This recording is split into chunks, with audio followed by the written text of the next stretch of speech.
That's good.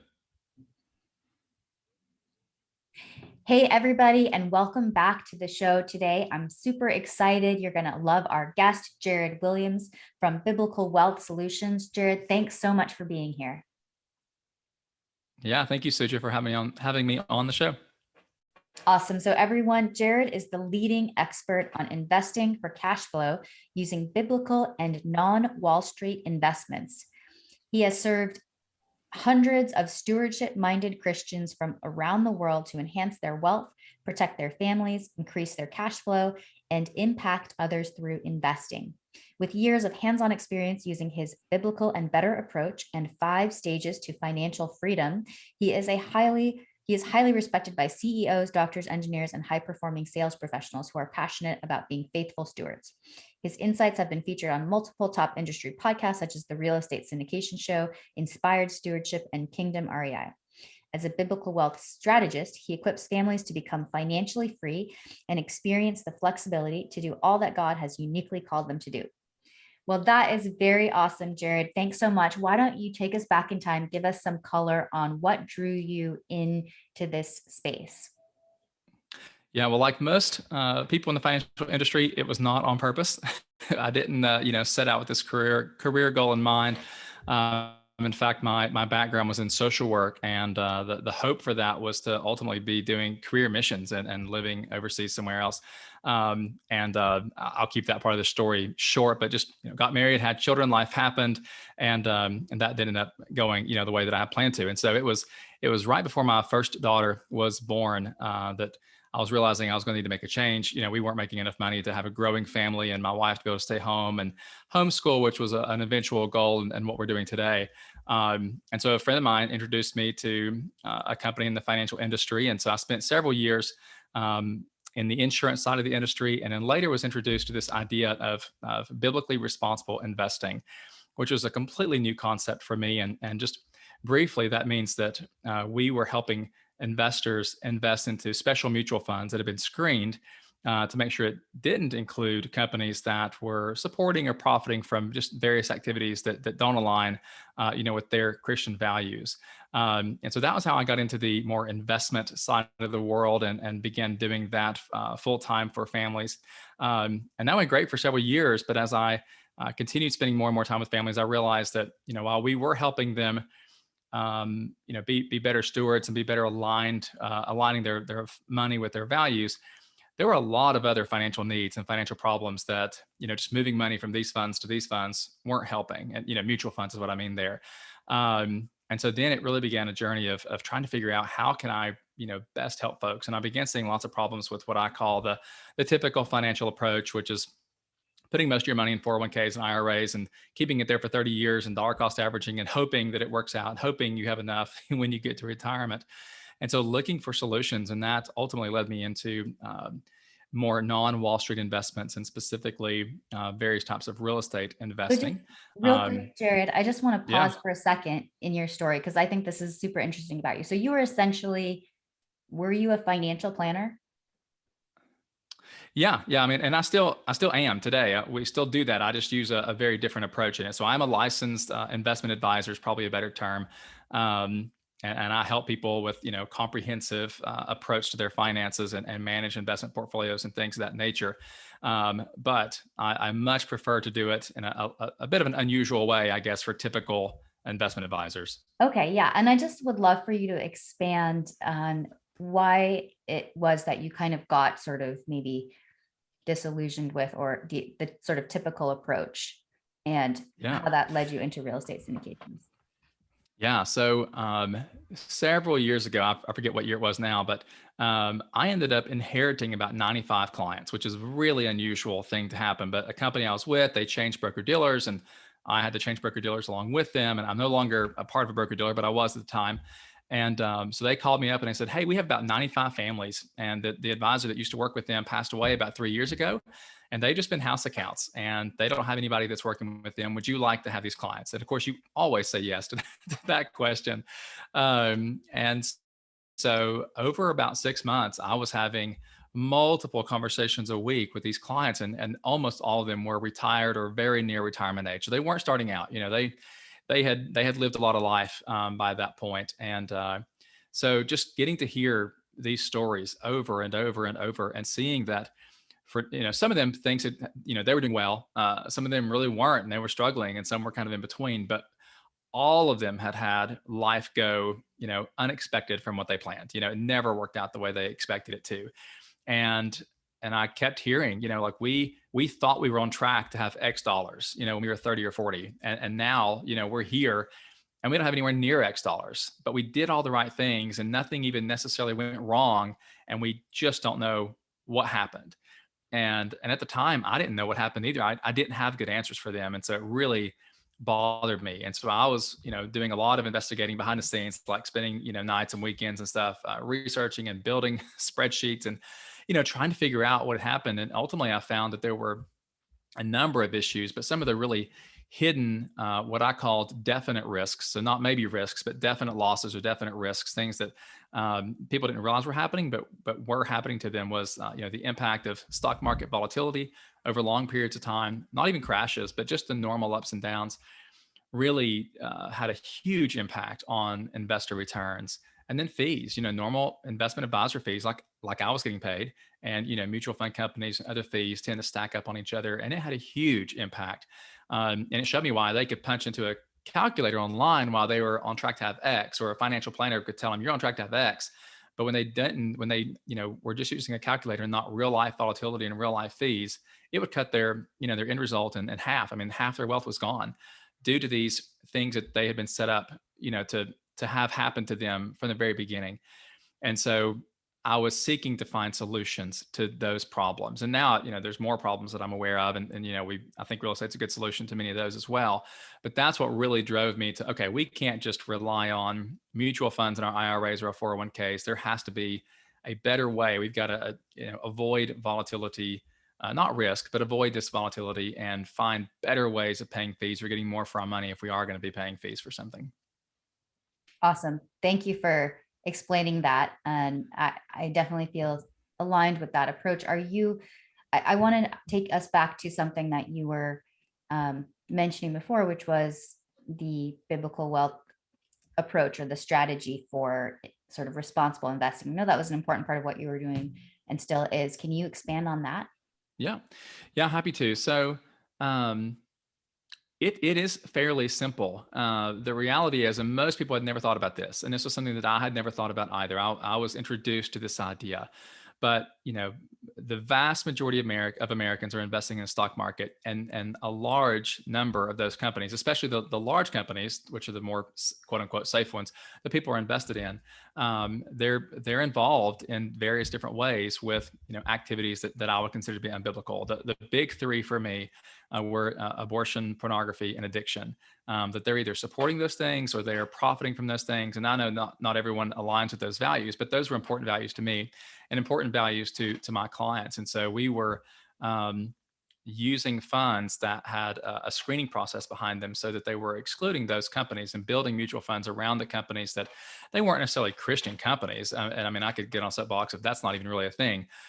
People can be Christians, not companies, but at least they weren't involved in these things that we felt really, didn't align with our values, or that we did not feel we would want to be profiting from. I didn't want to be profiting every time someone, purchased pay-per-view from a cable provider or whatever. I didn't want to be making money from that. I'd rather be making money from something that I felt was, benefiting society and good for everyone, everyone involved. So that was the idea of biblically responsible investing. And it was largely, avoiding the bad.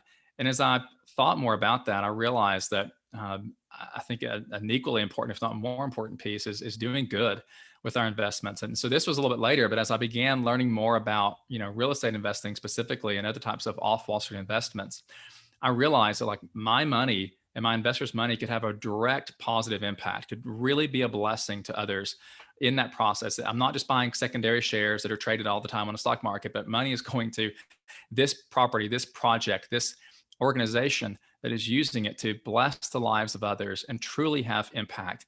And so for me, that was kind of like biblical investing 2.0, over what I had been thinking about prior to. So now it's, when I think of biblical investing, I think of stewardship and impact in whatever we're investing. I really feel like there's no reason that it's not a win-win for everyone. If someone is being harmed in the process, I'm not interested, because there's plenty of great ways to make money out there and serve all parties involved. Awesome. And I'd love for you to expand on what it is you feel, the impact that you see multifamily syndications, the potential impact that that has positive on people's lives. Yeah, absolutely. And I've done numerous episodes on this, so it's very multifaceted. So obviously, in multifamily investing specifically, when you take over a property, most often there has been some sort of mismanagement or undermanagement. Things are probably not going as well as they could, and so at a really basic level, new operators are they're trying to thrill the tenants. I mean, that's what they're trying to do. The goal, ultimately, the financial goal, is to increase rents. And if you're going to increase the rents, you've got to give more value for that. And so they're really going in and trying to, hey, we're going to actually fix all the problems that, maintenance issues and things that have been delayed or haven't been done, or we're going to do things to make it a safer neighborhood for you and your family. We're going to make this, a better place to host your family and host friends, and a place that you want to live. And so just increasing quality of life is impact there. There's likely going to be jobs created in that process. As you increase rents and you provide a higher level of service, you're going to need, better managers or more managers or people to do that work. And so jobs are created in that. Properties are renovated and made, like I said, nicer and safer, for families to live in. And then there are some operators out there who take that even farther and really see, their properties as, as a platform to be an intentional blessing to others. And so, I know of an organization called Apartment Life, where they will work with the operators, and they'll plant a family there who's in charge of making life better for everybody else. And so they'll plan social events, and they'll really get to know their now neighbors and other tenants in there, and help meet needs. If a family's having a hard time, they can provide resources. They can just be someone to talk to and meet with them. And they do a lot of things to try to help be a blessing to those people. And unsurprisingly to me, when you go out of your way to treat others really, really well and do the best you can for them, it has a positive impact on bottom line. They've got some studies and things and that can show that actually increases profitability for the operator as well, while you're giving and serving others. Awesome. Thanks so much for going over all of that. I totally think it's so important that we can improve lives and really have an impact when we go into these communities. And I love that we can do good with our investing, and that our investors, we can help have like more and more impact in the world. So yeah. I know, Jared, that you are working on a fund. Can you talk about what the benefits of investing in a fund are for people who are considering that? Yeah. So I'm in the process of opening my first private real estate fund. This particular fund, this first one, will be focused on multifamily only. And it has been an enormous challenge and a lot of work to do. So the reason I decided to go the fund route, there were two primary reasons. I had a number of investors who I have helped, invest in various types of off Wall Street investments over the years. But in the last couple of years, many of them have made investments into, direct multifamily syndications. And so far, those have been good investments, but there were two problems that I saw with it that I wanted to solve. The first was that, as you know, most of the investments are, have a $50,000, $100,000 minimum. And I've got clients where that's not an issue and they can invest in all kinds of them. But I've got a lot of clients who are, 30 or 40, and that's a pretty decent chunk of change or a lot of their portfolio. And so it's difficult for them to be diversified. And while obviously we're looking at investing with really good operators, and I think it is a great multi-class or a great asset class, you never know what, disaster may befall, what may go wrong. And so I wanted to help them if they've only got 50,000 or 100,000 or 150,000 or whatever to invest. I wanted to have as much diversification as possible and really reduce the risk. And the numbers on that are pretty incredible, how much risk reduction can come from just a small amount of diversification in a fund. The other challenge was that most of my clients were, busy dads. And so they had, busy careers, families, young kids at home. And the way, I'm sure your listeners know, the way that it works when you're trying to invest in a syndication is you're on the list and you get a text or an email out of the blue. You have no idea it's coming, just get the email, hey, we're open. And, some operators fill up in 24 hours, 48 hours. I've sent, one a few weeks ago filled up in 3 hours, that they closed the doors. And so you have to be really ready to pull the trigger and at least make that, soft commitment.